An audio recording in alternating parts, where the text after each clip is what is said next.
So legend says that nobody dies from love. However, I think Are this you gonna be episode, The first? the I think first? I think I'm gonna be the first. Oh my Whoa. gosh. Crazy! Crazy way to start. Should I just like go to the ER and be like, I'm dying from love? You barge in. I think I'm gonna be the first person to To die from die from love. love. But you also have a big speaker on your shoulder and it's playing the song. Honestly, I think if anybody would, it probably would be me.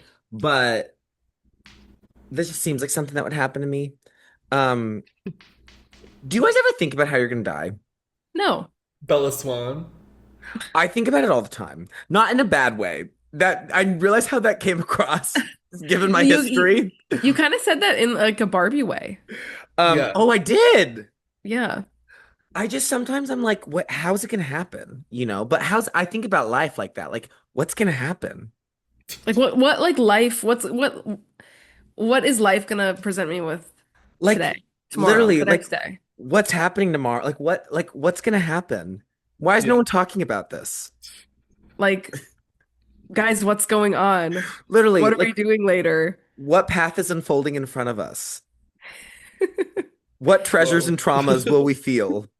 Yeah. The mystery of The being mystery of alive. life. Am I on drugs?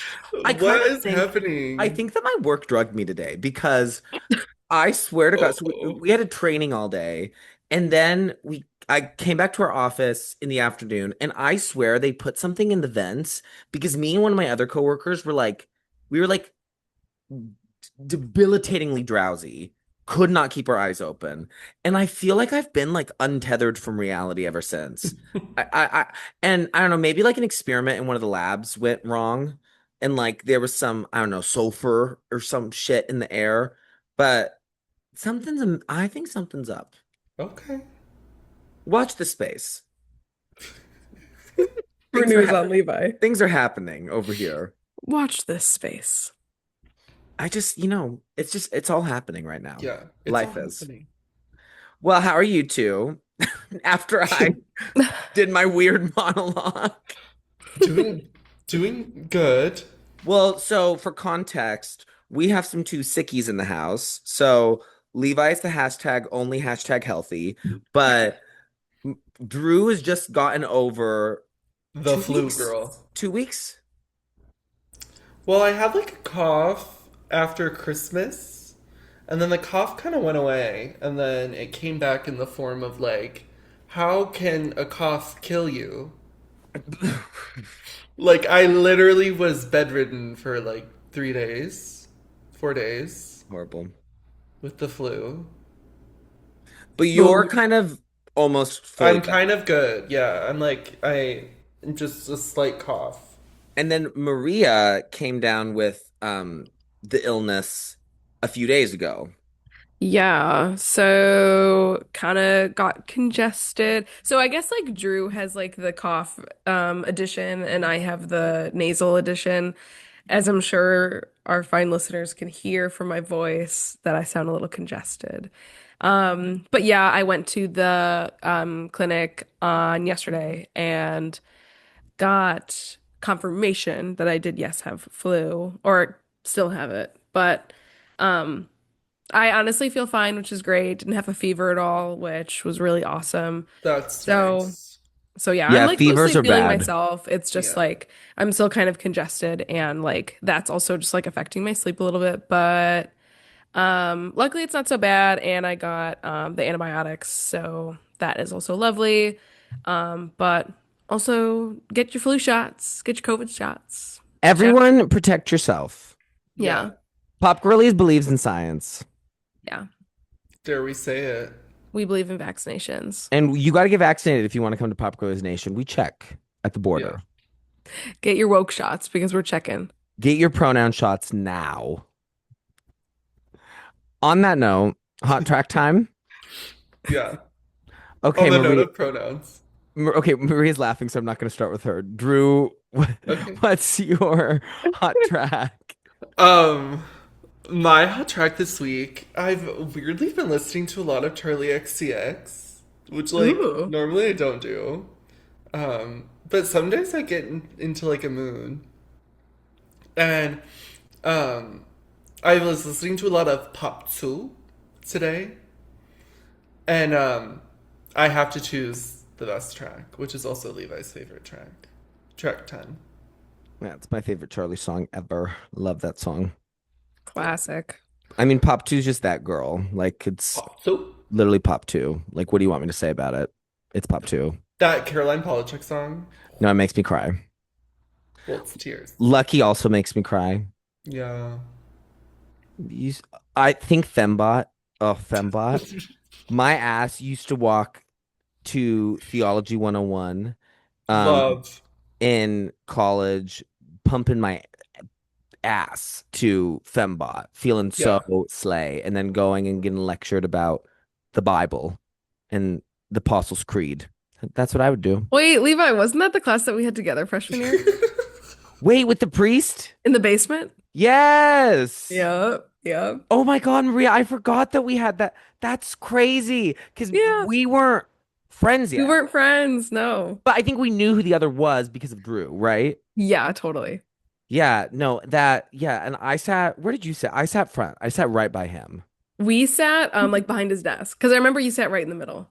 Yeah. Yeah, I liked sitting right in the front. I didn't like sitting in the back in classes. yeah. Like Drew, And that one ethics class we had together, I sat right by his desk and you were behind me. no, I was next to you. Oh, you were next to me. Yeah, you were next to me. And that one girl was behind us. Do you remember that Yeah, girl? who was always fucking coughing without covering it. But but she was 50, so she kind of can has rights. Mm. Cover your Sort of, cough, kind though. of. Sort of, kind of. Okay, Maria. Now that the laughter is dead, Hmm. what is your hot track? Yes. So my hot track is one of the new songs from iconic pop singer Robin. And it's not the crazy kooky one, but every time it's been on my timeline, I have to watch the whole thing. It's like one of those videos I'm like kind of addicted to, but like the song is like bonkers crazy. I don't hate it, but it's crazy. So, all that to say, Sex Essential is not my hot track, but her new song called Talk to Me is my hot track. And I Good think it's song. a perfect pop song. The video is so cool. Like, literally everything about it is perfect. And I urge everyone to listen to it because it's so good. Like, it's just listening and you're like, oh my God, like, this is an iconic Robin pop song. It's just everything. So, that's my hot track. I think it's such a good song. Love. Yeah, I'm really not into the title track. It's insane. It's so It's crazy. it's like American Life without the fun to me. Right. There's like, it's like kind of forced fun. Yeah, I don't know what it is about it. I just find it repellent. Like I just am Yeah. not into it. I don't know. Maybe we'll come around. Maybe. Who knows? Well, I Watch have the been space. so random with my music. I'm just listening to kind of anything. And I really like didn't know what I was gonna do because there's a lot of just stuff I've been listening to. There's no like through line. So what I'm gonna go with is a song that like I've just been listening to a lot, and it's a great song, and it's "We Belong Together" by Mariah Carey, one of Whoa. the classic hits of all time. I mean, Um, classic. and I was at this club on Saturday night, uh, and the music was horrible. It was in the West Loop. The music was well, first of all, the crowd and um behavioral patterns of the guests were disgusting. Girl, I mean, Level of unprofessionalism. you Far think that too we were in a much. go-go car. Well, what are those go-kart little race maze? Because they were just push, push, push, push, push. Everyone was pushing everybody around. Oh my God, Um, girl. and then the music was not something that I would particularly enjoy. And they played "We Belong Together," and like me and my friend Caitlin were like, "Oh my God, like finally there's a good song." And then of course, there's a song that everyone likes and is really great. So then they cut it after one verse. We didn't even get to the chorus. Well, that's what happens. What the heck? And I just found it classless, and it was lacking elegance. So Hmm. I love "We Belong Together." I've kind of been in a bit of a Mariah kick. Like I've been listening to Mariah. I have. Zoodoo. And Whoa. I've been listening to some Janet as well. I know Maria, I talked to Maria about that. We talked about Miss Janet. I've been listening to some Lana.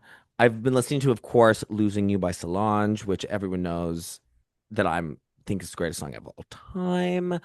Yeah, I've just been listening to things, but I'm gonna go with "We Belong Together" by Mariah. Love. I didn't know that you dipped into the Mariah purse at all. I do. I think she is somebody who I need to get into like full length albums, but like those singles are like They're so they're good. like as good as music gets to me. Like "We Belong Together," "Honey," "Always Be My Baby," "Fantasy." I know Drew Love. Don't you love "Emotions"? I do. I Yeah. knew I that. also love Touch My Body. Yeah, I knew that one too. I knew Oh, that. I've been obsessed with "Obsessed" lately. yeah, Obsessed is good. "See Right Through You Like You're Bathing in Windex" is one of the great like poetic lines. Yeah, I Well, just do. I dip tea. into that bag. I really do. Wow. Tea. So watch this space.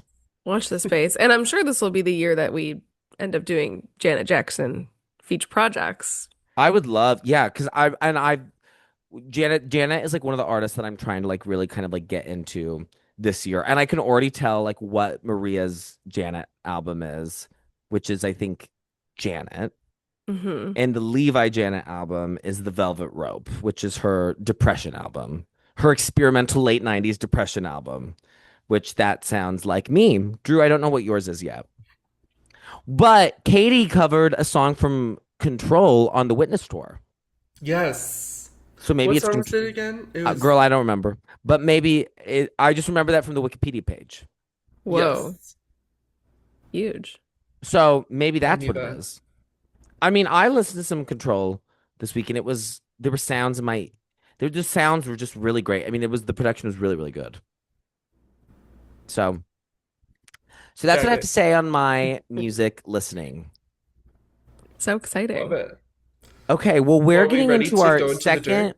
installment of our flop albums. And Maria, where are we going? Yes. So we are going to be talking about the Swedish singer-songwriter Tove Lo. And it's so exciting because this is the first time we're ever talking about her, like, talking about a full album by her on the pod. And she kind of was like really at the forefront of like the pop scene for like the mid 2010s at the very least. Like, I just remember that was kind of my era of like, I was like middle school, high school, and like always in the car for some sort of reason, like going to any sort of like practice or rehearsal or just driving to and from school. And like Tove Lo was always on the radio, like literally always. So she, I think, and I chose this for like our kind of like flop features because like she had that like really, really like instantaneous rise to fame with like her first full-length project. And, since has of course still been making music, but it hasn't hit like that level of that kind of like first level of fame that she'd experienced that was like so, so, so huge. And I definitely don't pick this as a flop album to be like, well, yeah, like she's flopping. Like I definitely still want to pick something that we're all gonna like, and I really like this album. And I think that's true for all three of our flop choices, is that they're all like huge personal favorites. But I guess when you think about like the landscape of pop music or just like how one artist in particular is performing, like, yeah, you could pair it against other projects and be like, well, this is their flop. So that's why I chose this, but I hadn't really listened to it since it had come out and was really excited to get back into it and was certainly really, really excited to talk about it with Drew and Levi. And like getting back into listening to this, like I was joking before we started, like I literally just became a Tove Lo streaming farm because all I did for like 2 weeks was stream this album like nonstop. So yeah, I'm just really excited to get into it. But before we get into our individual takes, I'll do some background. So Tove Lo, she's known for her raw grunge influenced take on pop music. And as I said previously, she rose to prominence with her debut album, Queen of the Clouds, which opened at number 14 on the US Billboard 200 chart in October of 2014. And it also had the sleeper hit single Habits, Stay High, which we all know and love. And that peaked at number 3 on the Billboard Hot 100, as well as Talking Body. It was a huge song off that album as well. What some people might not know is that in addition to her solo work, she has co-written songs for other major artists, including Lord's Homemade Dynamite, for Melodrama, and Ellie Goulding's Love Me Like You Do. And that song, wait, yeah, sorry, I was tripping over my notes. And that song earned her a Grammy Award and Golden Globe nominations as well. And she's collaborated with many, many artists, including Charlie XCX, Flume, Nick Jonas, Martin Garrix, Kylie Minogue, Nelly Furtado, and Coldplay. So a little bit about Dirt Femme, the album. Oh, I guess I didn't say that. We're doing Dirt Femme by Tove Lo. So this is her fifth studio album, and it was actually her first to be independently released on her own record label, which is called Pretty Swede Records, and it was released on October 14th, 2022. The singles were How Long, No One Dies from Love, To Die For, and Grapefruit. And How Long was also featured on the Euphoria soundtrack for season 2. And major producers would be S.G. Lewis, who is now like a frequent collaborator of hers, and Elvira, who we now know from being like Addison Rae's main producer, which is kind of cool too. Dirt Femme also marks the first time that she had a project released with her complete creative control in like the whole development process. Something that's neat too in the album artwork, which I think is really striking, she wears this like metallic robotic scorpion stinger, which is a reference to her astrological sign, which is Scorpio. And if you look at her album covers, you'll notice that she kind of has like this logo that's featured on like a couple different albums of hers, which is apparently vagina inspired. And it's a logo on this album in particular, it's on like the side of her hip. And according to her, she was like really wanting to use this like scorpion imagery to reflect the album's approach to femininity. And she had said, quote, "I just love the fact that the female scorpion eats the male scorpion after mating. I'm in a very lovely relationship now where we have a good balance of crazy between us. But I get told that I draw people in and I consume them." So found that interesting. For the album's composition, it has a very inquisitive nature, and it's kind of an interesting mix of like all of her different kind of perspectives. And something I was reading about too, I just thought it was interesting how she kind of considers it like this big thought dump, like lots of things that I say on this album might contradict each other. It's like almost this kind of like hodgepodge of like just continuous like stream of thoughts, which I think is interesting. But she also says, "It's all my feelings, thoughts, and questions put together in under 50 minutes with no answers." She also says, "It will contradict each other, will probably upset some of you, will make you want to dance, cry, fuck, and drive your car really, really fast." Which I thought was that was a fun quote. She also said that the album's inspiration came from a moment of introspection during the COVID pandemic, and she was reflecting upon her career, her femininity, and her pansexuality in the midst of her marriage to producer Charlie Twaddle. The album itself has generally favorable reviews, at 7 out of 100 on Metacritic. And I also wanted to point out, if you can believe, that the sore thumb of the reviews was obviously Pitchfork, giving it a 5.4 out of 10, which I thought was really crazy. This is not a 5.4 album. The review is insane. And it's interesting because I feel like Pitchfork oftentimes, if an artist like majorly changes up their sound or like how they compose lyrics majorly changes, then Pitchfork is like, well, screw this artist because it's not the same as what they always do, you know? And like basically the entire review is them just like kind of dogpiling on her for her lyrics not being as not being as like overtly sexual or like abrasive. They're like, "Oh, this is like so like refined and censored and like she doesn't even say anything that edgy, like, ugh, it's just whatever." And I'm just like, "This is so dramatic." It's kind of I thought it was really ridiculous. The thing about Pitchfork is I just like don't understand if they're all stupid or if they all like get off on being like ignorant little pieces of shit. Like, what is wrong with them? Yeah, I don't know. I I think don't it's know. just so It's much easier for them to like hate something. the thing about them is I just don't think that they're most of the time, I do not think that their like negative or mixed reviews are written from a place of constructive criticism. I think they're written to be really catty and really mean. And I'm not into that kind of lifestyle. No, Right. I'm a kindness kindness punk, punks. you know? Kindness punks. Oh my God, We don't do yes. that. No, not on Chromatica. No. A place that I love historically. Historically. But the thing is, and I know we've talked about this before, but I feel like if Pitchfork ever decided to unearth this album and re-review it, they would give it a nicer score because I feel like they're kind of famous for like being able to rewrite their opinions on things so they still have the superior opinion on something. Oh, 100%. 100%. Um, so yeah, I don't know. I just found that interesting I think they because are also like so tied to like context. I think they get really like swayed by like what like the cool opinion is and like kind of like what you were just saying like what like the internet is saying. I think that like it's very rare. I think not very rare, but I think it's common for them to kind of like throw fairness out the window if like the cool thing is to dogpile on something or to like not like something or I think that also works in the opposite direction. I think that they've given like praise to things where I'm like, what are we doing? right.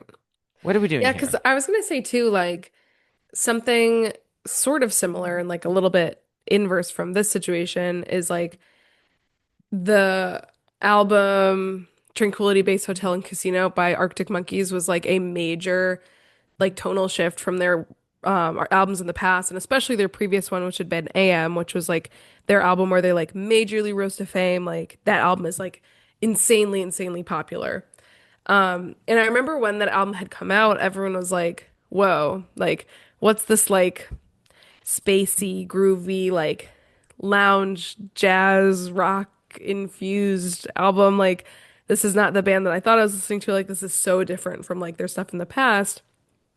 And I remember loving it, and it's still my favorite Arctic Monkeys album. And I just remember everyone like kind of being like, wait, what the heck? This is so crazy. And then not too long ago, I was looking at the Pitchfork reviews for Arctic Monkeys albums, and I was like curious where they fell at the moment of like when that album had come out. Because I'm like, were they going to join the crowd with it? Like everyone not really liking it because it was so different? Or were they going to like be part of the minority opinion of people being like, oh, wait, this is actually kind of good? And I saw that they like majorly were praising it. Mhm. So I don't know. I just thought that was interesting. Of like when does Pitchfork not like ride the wave of the major like consensus of the general public's opinion, or do they like purposefully oppose it to be controversial and like make waves? So so yeah, interesting. But that's my background on Miss Tove Lo and Dirt Femme. But I'm like literally so excited to hear your guys' thoughts. And let's start out with Drew. Cool.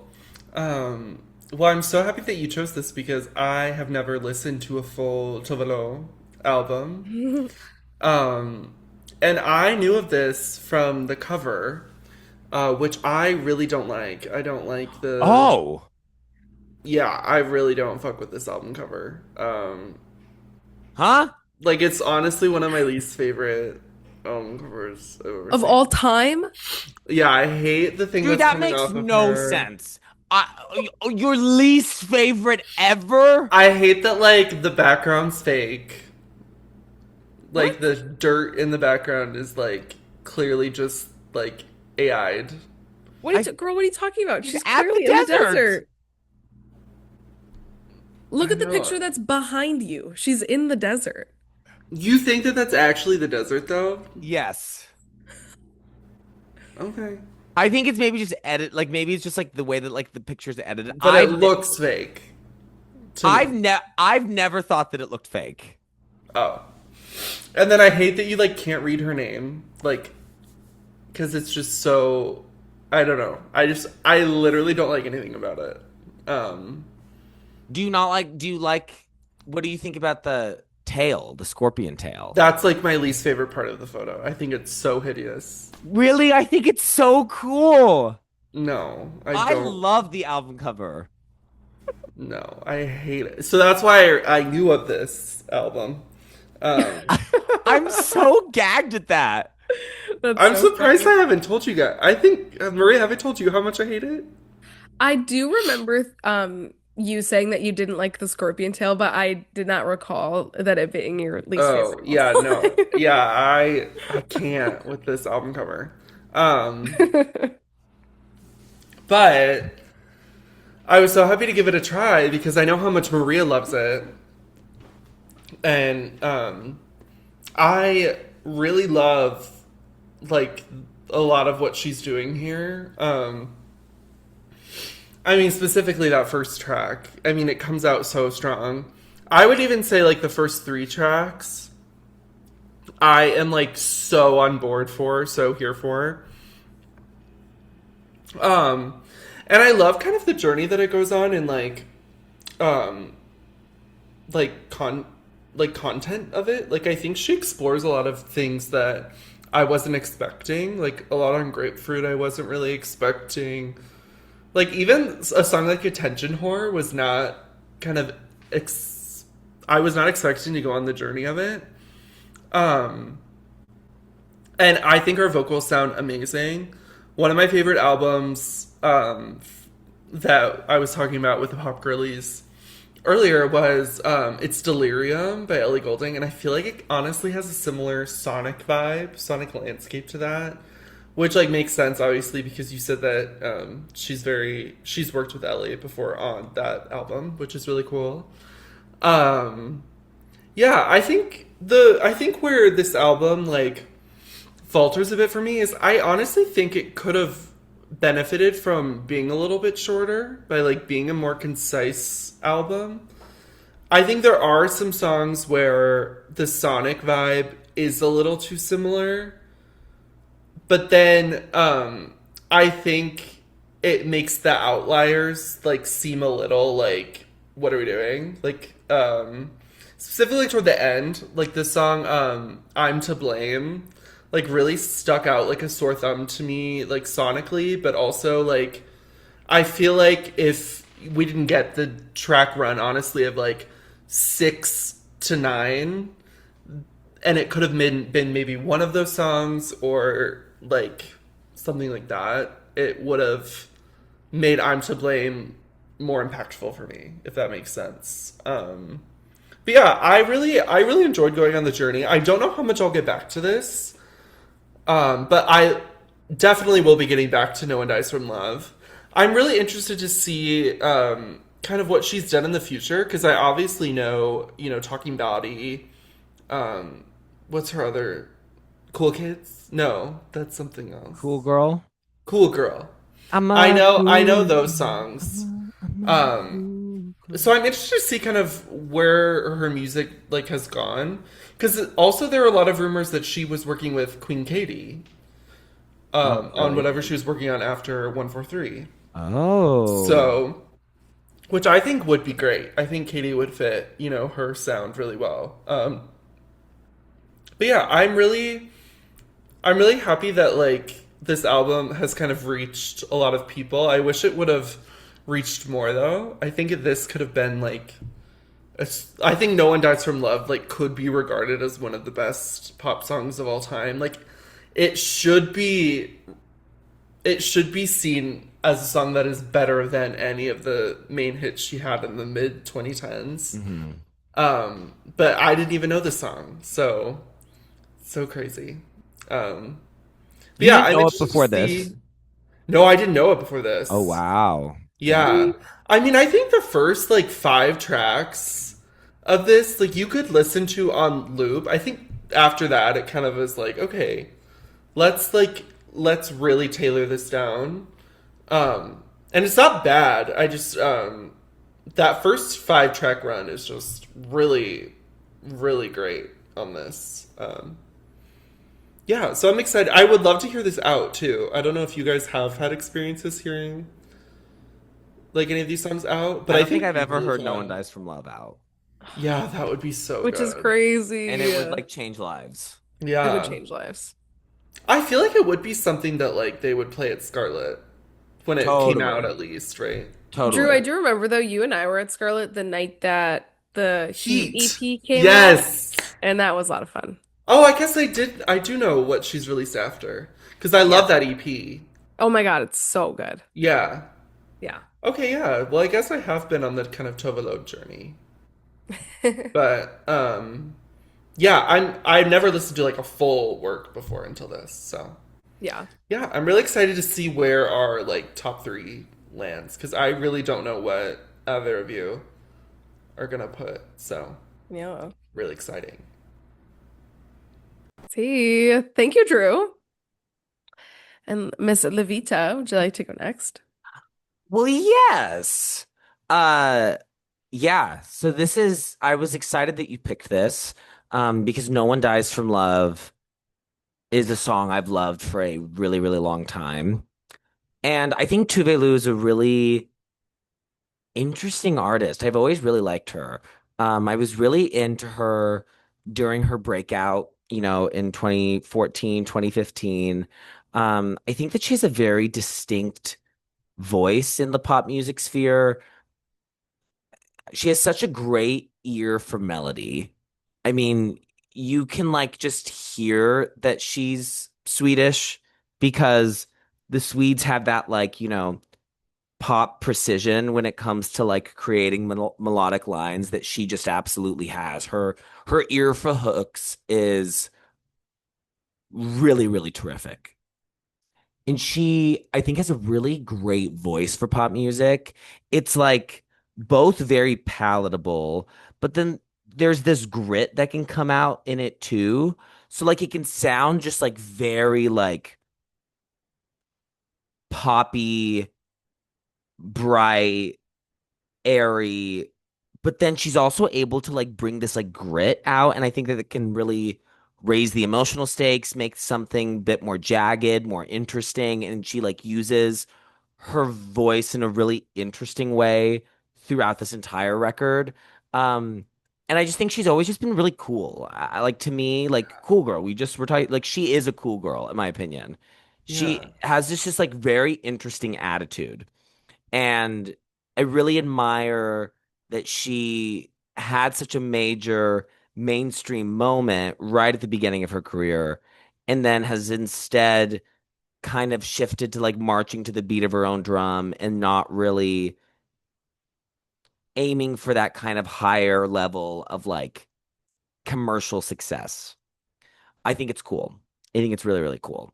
So, getting into the record itself, it's funny because I think the best thing about this album is also like kind of something that I think like creates problems for it. Um, because No One Dies from Love is a perfect song. It is one of the best pop songs I've probably ever heard. I was trying to like really articulate why I think that. And it's just like it's kind of hard for me to do so just because I think it's like just every single aspect of that song is like the best it possibly could be. That synth line starting, the verse melody, the hook of the pre into that chorus, the way that like her like vocals are kind of stacked on it. It like the with the vocoder, it's perfect. And it's emotional. There's yearning, there's melancholy. I think most of the best pop songs of all time have like some kind of melancholy in them. And that's juxtaposed with like the really like upbeat quality that pop music has. It's just a perfect song. However, I think that it is like I like a lot of stuff on this album. There's a lot of songs that I think are like, good, really, really good. Great even. But I think that the level of quality is so drastic between No One Dies from Love and the rest of the album, and it being first, it makes it hard for me to get through the entire thing, to be honest with you, on like a full listen because it just sets that standard so high. However, I think that this is a very enjoyable record. I really like listening to it. Um, I think that the production is really clean and I think it's very, very cohesive. I think it has this like It's interesting because it definitely is more, I think, palatable than some like more aggressive sounds that she's kind of experimented with. But then the synths, like, I don't know if they're like they're a little 80s inspired, but they have this kind of like metallic quality to them and kind of like they're always like kind of gurgling, which I find really, really interesting. Uh I think there's some great hooks. I think there's some really great choruses. Uh I do think that kind of on that cohesive note, I do think it gets a bit samey for me, specifically towards the back half. I think that this has a much stronger first half than it has back half. Like for me, like the first six songs, I would say are like the really, really strong. And then it gets a bit more dicey for me in the back half, which I also think that's kind of I feel like where like things get a bit darker as well in the back half. And so I don't know if I just like maybe preferring kind of like the brighter moments of the album. I was yearning for a bit more cohesion in themes and narratives. I think it's very, very cohesive, sometimes a little too much sonically. But I don't know. I've listened to the album quite a bit over the last week and a half, and I'm still not like entirely sure what I would say like the thesis is, kind of maybe besides like no one dies from love. Like I think that's like the statement of the record, but I don't know. I just like the themes of it beyond just like romantic relationships. There's in my mind, and I would love to be proven wrong and like, shown something else, but I just don't know if there's a lot there thematically to chew on. And that's like something that I really like in a project. I really like albums that have, a lot of kind of interesting ideas and there's like layers and things to explore. And I don't really get a lot of that from this project. And yeah, there's a few like a few songs in the back half that I'm just not a a huge fan of. Um, they just don't really feel very distinct to me. Uh, and they kind of, I think, don't really vibe with what I like most about the record. So yeah, I definitely like don't like it as much as I kind of remembered liking it. I think I remembered having a much more positive take on the record, and I think that was largely just because of how much I love No One Dies from Love. Um, so yeah, I think it's definitely worth a listen. I think that she's incredibly talented. I think that there are some really terrific moments on here. I think as a full project, it doesn't completely gel for me, but I still think that it's very interesting just because I think she's really, really interesting. And yeah, I'm excited for like, whatever her next project, full length project is, because I know that Heat was like an EP. So yeah, that's kind of where I am with her. I also don't love that we got like four songs in a row that have features. That's just kind of like a personal thing. I just like don't like it when things are like sequenced that way. The sequencing on here is just not I'm not a huge fan of the way that this is sequenced.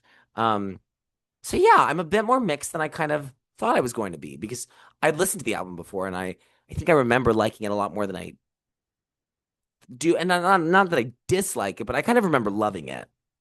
And I don't think that's the case for me right now. But No One Dies from Love is like it's one of the best songs that we've talked about in the entire podcast. So that's where I am with Miss Tove Lo. Tea. Oh my gosh. Well, thank you, Levi. I Thank you know, for I feel that. like we're not giving you the praise and positivity that you wanted. I'm so sorry. I mean, hey, I mean, it's not like I was expecting both of you guys to be like tens, tens, tens across the board. But I think more than we are not gagging, we are gagging for Dirt Femme. Yeah, more than not, more than not, more than not. Yeah, definitely. I mean, But you can't not gag for an album when No One Dies from Love on Like it. that just yeah, automatically is like you're gagging for at least 25 minutes. Yeah. I mean, Sorry. sorry.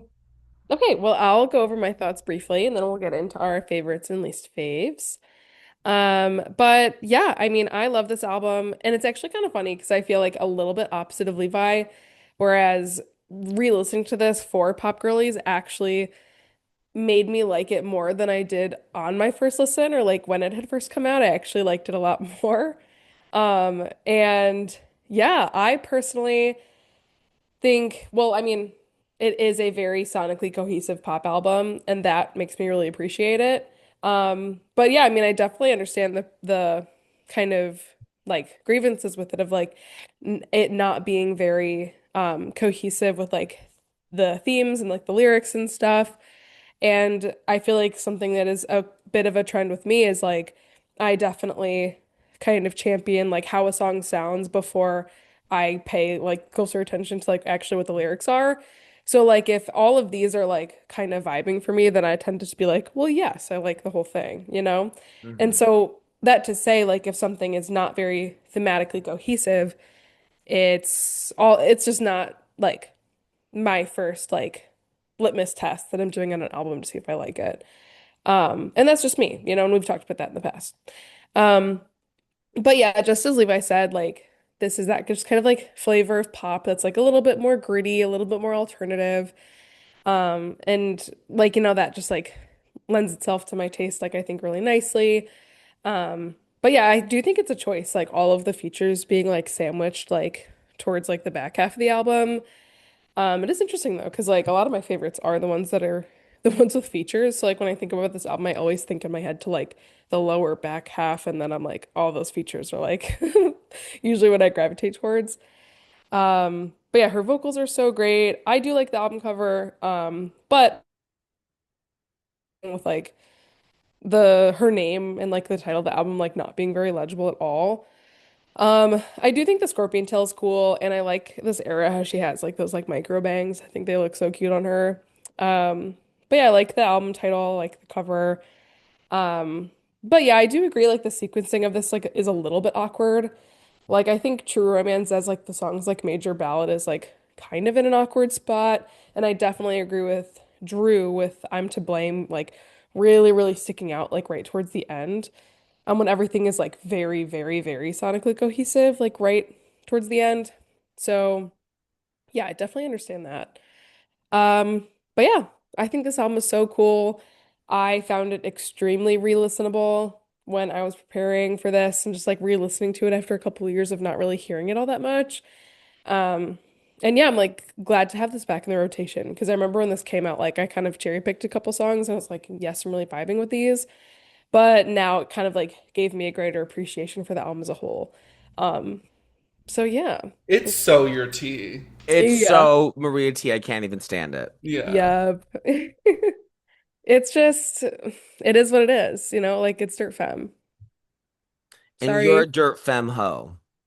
And we're starting the Dirt Femme Renaissance. You heard it here first. Watch the space. Watch this space. Okay, so now we are going to get into our Holy Trinities, our three favorite tracks, and our me's, named after Miss Me Hee Hee Hoo Hoo Hoo, our least favorite song from the album. So we'll start with the me's and we'll go in the same order. So we'll start with Drew. Okay, my me is attention whore. Why? It just isn't, it's not my tea. Um, I was getting to the point where I was really ready to move forward and I'm like, let's give me something else. And then that song, it's just a little corny, you know? Okay. Yeah. Yeah. I'm picking up what you're putting down. Okay. I'm Right? seeing what you're saying. And I was like, after attention whore, I was like, okay, can we be done? And then pineapple slice, which I mean, out of those four, like cute and cruel, call on me, attention whore, pineapple slice, I kind of think pineapple slice is my favorite. So it kind of like went and then up again. So, but yeah, attention whore, my me. Sorry about it. Okay. Levi? Well, that's funny because Pineapple Slice is my me. It's because I think that's the most generic song. I find it the least interesting. I think it's like not worthy of somebody as interesting as she is. I think sonically it sounds very run-of-the-mill clubby EDM, and she's so much more intriguing and fascinating than that. And yeah, that's what I think about it. I think it's the least interesting moment on the album. It's the like to me that sounds like a BB Rexa song. You sure? And that's no shade to BB Rexa. Like, I love I'm good, yeah, I'm feeling alright. I like I'm a mess, I'm a loser, I'm a hater, I'm a user. But like I just don't think of her as somebody who's like, Both of those two examples being interpolations of other songs. oh, are they really? Yeah. I mean, the first one's I'm blue, dabba dee dabba die. LOL. Did not know that. And then the other one is that I'm a bitch, I'm a liar. Yeah. Oh, well, I like those original songs. I guess I like then. those two songs too. I like those too. Um, I just don't, it's like I just don't think of her as somebody with a very like distinct musical personality. And I think that that's like kind of what Pineapple Slice gives me. So sorry, I'm sorry. I from the expressions of my co-hosts, I feel No, like you know, I'm a mess and a loser and a hater and a user in their eyes now. no. Do you guys know that song, I'm a Mess by Yeah, of course. Didi No. Rexa? Of Well, she's a course. mess, she's a hater, she's a loser, she's a user. I Sure. love that song. Okay. Well, my me is I'm to blame. Yeah. And this is the moment where it honestly kind of like my thoughts are kind of Levi's thoughts about Pineapple Slice, about this song. Whereas this was really giving me the vibes of like this was a song that she wrote for another artist and it ended up on her own album. Like this gave me vibes of like this could have been an Ellie Goulding song. I think it's like I guess I just don't understand why they went with such an acoustic sound for that song. It Yeah. makes no It It sense. sticks doesn't make out any so bad. sense. It just Yeah. sounds so out of place Yeah, it really does. with Yeah. everything else. Especially after Pineapple Slice and then Kick in the Head being very like Yeah, it's this like really clubby vibe, Yeah. like it's it's sandwiched in a really bizarre. That's the thing. It's like that just a maybe it would make more sense if it was placed in a different spot. Because like I feel like Cute and Cruel has a bit of like acoustic sounds going on. yeah, I don't think as overtly acoustic as I'm to blame. Like maybe like those songs should have kind of been closer together. right. As like this is the acoustic section. And Yeah. then she could have even closed out the album in like a future nostalgia way and ended it with True Romance, you know? How how is that future nostalgia way? Like Like the how slow she ends song it at the with end. Boys Will Be Oh, Boys with the ballad. Okay. with the Yeah, yeah, end yeah, end yeah. the pop record with the ballad. Yeah, yeah, yeah. Okay. I'm getting it. Yeah, I'm Yeah. getting it. But yeah, this Yeah, one's I'm to blame is yeah. yeah, it really gave me that it was like the least original to her song on the album, Yeah. in my opinion. So yeah, so next we'll do our Holy Trinities and we'll start with Drew. Perfect. Um my number 3, Are I'm gonna you go what? well, are you okay? Yes, I'm just having a hard time between my 3 and 4. Okay, I'm gonna go with To Die For as my 3. Nice. I really love that chorus, and yeah, I really like that song. I think it's really fierce and fun, and I would love to hear it out. Yeah, it also like that's a song that you could hear away and not, you know, it's just such a Tove Lo song. You would know It's exactly so what it was Tove talking Lo, I about. can't even stand it. It's I can't just even so stand her. it. It's so Dirt Femme, I can't even stand it. Yeah. And then my number 2 is Suburbia. Mm. Whoa. I love Suburbia, and it gives me huge Ellie Goulding vibes. That's the one where I was like, "Oh, girl, Even the way she sings it too does kind of give Ellie. yeah, I love it." And then my number 1, What is it? I mean, What does no one do? No One Dies from Love. Yeah. Yeah. Yeah. Something I love about No One Dies from Love that I was going to interrupt Levi when he was talking about it earlier is her like the grittiness in her vocals, but I find that like the grittiness in her backup vocals of herself are Mm. so fucking good, and especially on that song. Yeah, the background vocals on that song are so. It's so good. You better sing background. It's Yes. so good. Yeah. T. Oh, well, thank you, T. Drew. Levi. Okay. So my three, I feel like is kind of a standard Levi pick. It is True Romance. Um, Gag. wait, Drew, what did you think? Oh, I know what you said, you little shady hoe. Um, True Romance, being the big ballad, I think it's like a really interesting ballad. That's why I didn't clock the comparison to Future Nostalgia, because as we know from the episode in Future Nostalgia, I think everyone knows that I hate Boys Will Be Boys. And like I think that song is super cliched, and I think True Romance is a really interesting song. Like I think like the like atmospheric production and the way that like the melody kind of sits on like the melody is not like I would say very predictable. It kind of like flows in a really interesting way, and I think she sings the fuck out of that song. I Oh, think the yeah. voice, that's to me the vocal highlight easily. I think she sounds Yeah. amazing on that song. My two is Grapefruit. I think that besides No One Dies from Love is the strongest chorus in my opinion.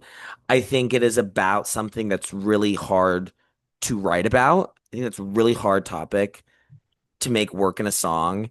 And the approach, the kind of like more like abstract approach she has to this topic with like the like this image of like ballet dancers and then like kind of just like saying like fragments of things in the chorus interspersed with the counting, it really works for me. And I find it very sharp. I find it very gut punching, but it's also incredibly catchy. And then, yeah, my number one is just the thing that no one dies from. Um, Love. T. Oh my gosh. well, what's this tea gonna be for you? I don't even know. Okay. So, my number three is Call on Me. Love this one. Think it's a gag. My number two is Attention Whore. Oh, Yeah. So, Shady Boots. Do I have your attention? yeah, I like Um, attention horror. That was also surprising to me, Drew. yeah. I also like Pineapple Slice, but whatever. Okay. So we had to give me a whack as well. Yeah. Get one in there. Get her, Um, Jade. but no, I think all of I mean, all of the features I think are really cool. And like, I never would They're expected a cute first and aid cruel. kit, feature on a Tove Lo album, you know? Like, it's just crazy. It's just cool. It's just cool, cute, and cruel, you Yeah, know? it's just all of it. It's all of it.